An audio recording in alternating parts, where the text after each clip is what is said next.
অস্বীকৃতি। এই চ্যানেলের সমস্ত গল্প, চরিত্র ও ঘটনা সম্পূর্ণ কল্পনাভিত্তিক। কারো জীবনের সঙ্গে মিল থাকলে তা সম্পূর্ণ কাকতালীয়। এই চ্যানেলের উদ্দেশ্য শুধুমাত্র বিনোদন ও জীবনের শিক্ষা দেওয়া। ভালোবাসুন বাংলা গল্প, ছড়িয়ে দিন অনুভূতি ও মূল্যবোধ। বিয়ে মানেই কি একরাশ ভালোবাসা, নাকি বিয়ে মানে দুটি মনের মিলন? সবার জীবনেই বিয়েটা খুশির হয়, কিন্তু এই বিয়েটা একদম আলাদা ছিল।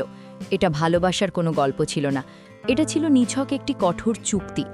একজন জেদি কোটিপতি আর একজন আত্মসম্মানী গরিব ঘরের মেয়ে।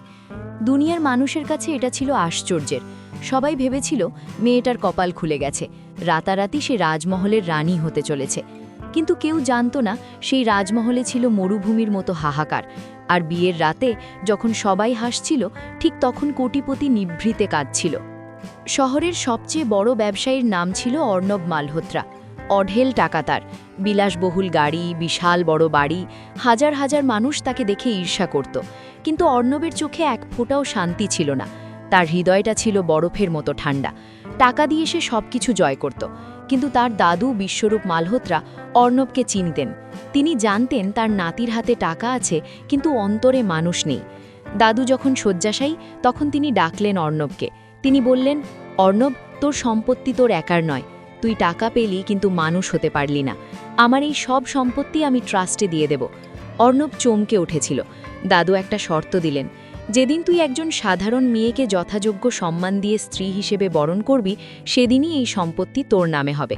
দাদু আরও বলেছিলেন, মেয়েটি যেন এমন হয় যার আছে টাকার চেয়ে সম্মানের দাম বেশি। অর্ণব রেগে গিয়েছিল, কিন্তু দাদুর জেদের কাছে সে সেদিন হার মেনেছিল। শহর থেকে অনেক দূরে একটি ছোট্ট গ্রাম, সেখানেই থাকত চাঁদনি। নামের মতোই তার মনটা ছিল উজ্জ্বল। ছোটবেলায় বাবাকে হারিয়েছে, অসুস্থ মাই তার পৃথিবী। চাঁদনি অন্যের বাড়িতে সেলাইয়ের কাজ করে, সারা দিন অক্লান্ত পরিশ্রম, কিন্তু কারো কাছে সে কোনোদিন হাত পাতেনি।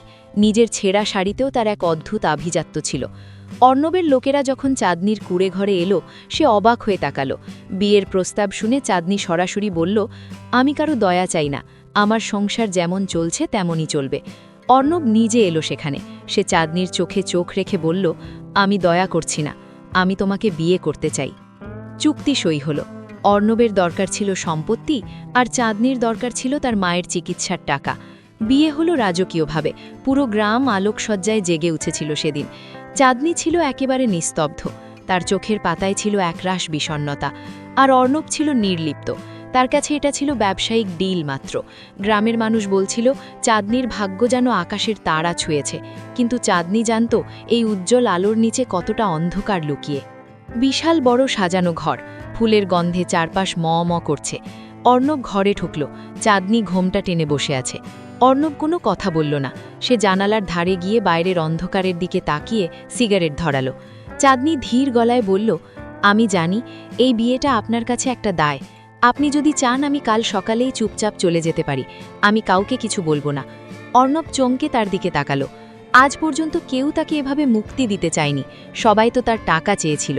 কিন্তু এই মেয়েটি পুরো রাজপ্রাসাদ ছেড়ে কুঁড়েঘরে ফিরে যেতে চায়। দিন কাটতে লাগলো। চাঁদনি এই বাড়ির বউ হলো, কিন্তু সে নীলেকে কখনো মালিক ভাবেনি।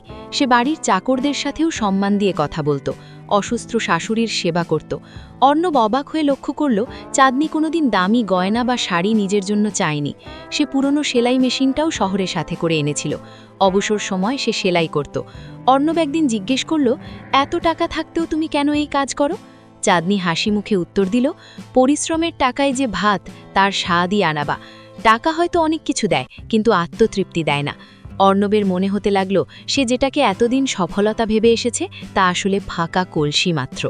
হঠাৎ একদিন আলমারি থেকে অর্ণব একটা খাম পেল, দাদুর নিজের হাতে লেখা চিঠি।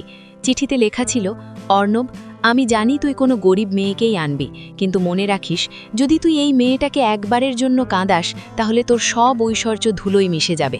আমি চাইনি তুই টাকা পাস, আমি চেয়েছিলাম তুই ভালোবাসতে শিখিস। চিঠিটা পড়ে অর্ণবের হাত কাঁপতে লাগল। সে বুঝতে পারল দাদু আসলে তাকে একটা সুযোগ দিয়েছিলেন নিজের ভেতরটা বদলানোর। রাত তখন গভীর, বাইরে ঝিরঝিরে বৃষ্টি। অর্ণব জানালার কাছে স্থির হয়ে দাঁড়িয়েছিল, তার হাতে দাদুর সেই পুরানো হলদেটে চিঠি। চাঁদনি ঘরে ঢুকে অবাক হয়ে দেখল, শহরের সেই কঠোর ব্যবসায়ী অর্ণব মালহোত্রা আজ কাঁপছে। চাঁদনি ভয়ে ভয়ে বলল, আপনার কি শরীর খারাপ? আমি কি ডাক্তার ডাকব? অর্ণব ঘুরে তাকালো। তার চোখ দুটো লাল, জলে টলমল করছে। সে হঠাৎ চাঁদনির সামনে হাঁটু গেড়ে বসল। চাঁদনি শিউরে উঠে পিছিয়ে যেতে চাইল। অর্ণব তার হাতটা খুব শক্ত করে ধরল। অর্ণব ধরা গলায় বলল, চাঁদনি, আজ যে সত্যটা আমি বলতে যাচ্ছি তা শোনার পর হয়তো তুমি আমায় ঘৃণা করবে, কিন্তু আজ আমি আর মিথ্যে সইতে পারছি না। তুমি কি জানো এই বিয়েটা কেন হয়েছিল? আমি তোমাকে ভালোবেসে বিয়ে করিনি চাঁদনি। আমি তোমাকে একটা ব্যবসায়িক পণ্য হিসেবে এই বাড়িতে এনেছিলাম।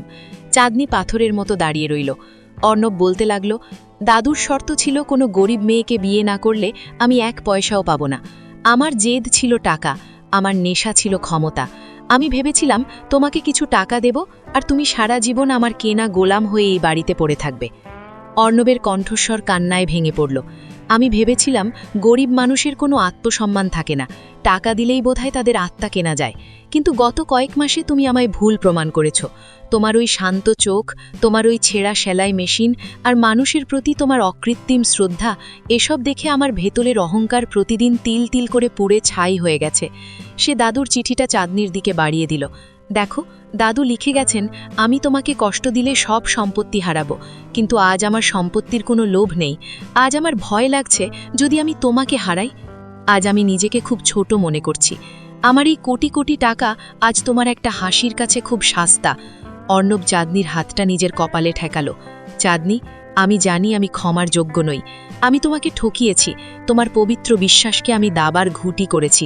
পারলে আমায় ক্ষমা করো। আজ থেকে আমি আর তোমার স্বামী হবার দাবি করব না। আমি শুধু তোমার কাছে একজন ভালো মানুষ হবার একটু সুযোগ চাই। ঘরের নীরবতা ভেঙে শুধু অর্ণবের কান্নার শব্দ শোনা যাচ্ছিল। চাঁদনি স্তব্ধ হয়ে রইল। অর্ণবের কান্নায় ভিজে যাচ্ছিল চাঁদনির হাতের আঙুলগুলো। সে স্তব্ধ হয়ে দাঁড়িয়েছিল।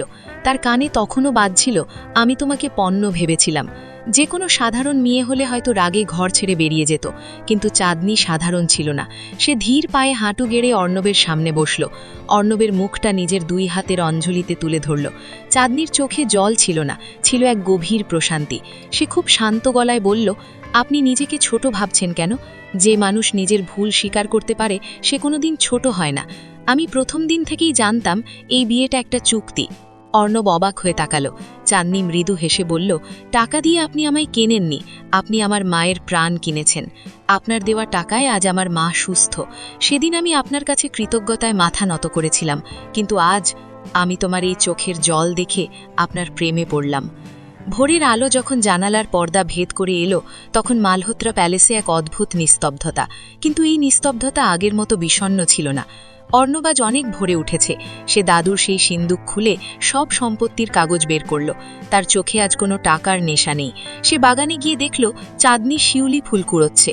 তার সাধারণ সুতির শাড়িটা সকালের রোদে চিকচিক করছে। অর্ণব এগিয়ে গিয়ে বলল, চাঁদনি, আজ থেকে এই বাড়ি, এই গাড়ি, এই সম্পত্তি সব তোমার নামে। চাঁদনি ফুল হাতে ঘুরে দাঁড়ালো। সে অর্ণবের চোখের দিকে তাকিয়ে কাগজগুলো সরিয়ে দিল। চাঁদনি বলল, এই কাগজ দিয়ে আমি কি করব? আমার তো কোনো দাদুর মতো শর্ত ছিল না। আমি শুধু চেয়েছিলাম আমার স্বামী যেন আমায় সম্মান দিয়ে পাশে রাখে। অর্ণব এক মুহূর্ত ভাবল, তারপর সবার সামনে সেই চুক্তিপত্রটা কুচি কুচি করে ছিঁড়ে দিল। অর্ণব বলল, দাদু আজ জিতে গেলেন। তিনি সম্পত্তি দিতে চাননি, তিনি আমায় মানুষ বানাতে চেয়েছিলেন। তুমি কি আমাকে তোমার পাশে জায়গা দেবে? চাঁদনি এগিয়ে এলো। সে অর্ণবের হাতটা ধরে বলল, চলুন, আজ থেকে আমরা নতুন করে জীবন শুরু করি, যেখানে টাকা থাকবে নিচে আর মানুষের সম্মান থাকবে সবার ওপরে।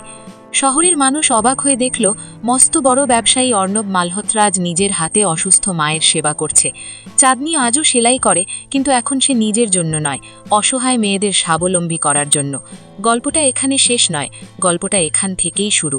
কারণ সত্যিকারের রাজপ্রাসাদ ইট পাথরে তৈরি হয় না, তা তৈরি হয় দুটি মনের পারস্পরিক শ্রদ্ধার ওপর ভিত্তি করে। গল্পটি ভালো লাগলে চ্যানেলটি সাবস্ক্রাইব এবং ভিডিওটিকে লাইক ও শেয়ার করুন, সাথে কমেন্ট করতে ভুলবেন না।